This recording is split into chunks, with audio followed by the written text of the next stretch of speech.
President Biden has pardoned his son Hunter, who potentially faced decades in prison. Over the summer, a jury convicted Hunter on crimes related to his purchase of a gun. He pleaded guilty to a separate case for tax charges. ABC's Christian Cordero has the details.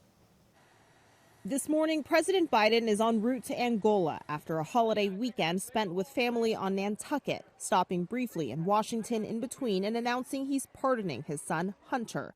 Hunter was convicted of lying on a form about his drug use when he purchased a gun and in a separate case agreed to plead guilty to tax charges. Biden argues his son's charges came about only after several of my political opponents in Congress instigated them to attack me and oppose my election. The president's decision is a reversal from a position he held for months. And have you ruled out a pardon for your son?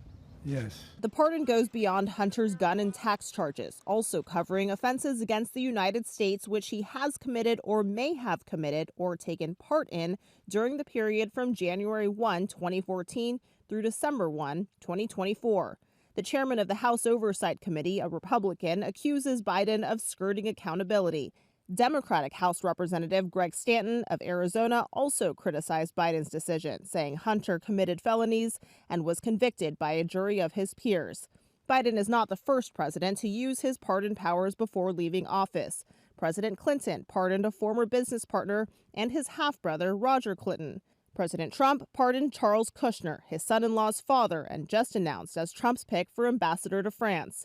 In response to Biden's decision, Trump wrote, "Does the pardon given by Joe to Hunter include the January 6th hostages?" addressing a promise he campaigned off of. Trump has also promised to go after those he considers political enemies and has announced plans to fire FBI Director Christopher Wray, replacing him with longtime ally Kash Patel, who has vowed to help the president-elect with his plan for retribution. Putting his son in the Bureau of Prisons within the power and control of Donald Trump, a political rival, it was probably something as a father he needed to do to protect his son.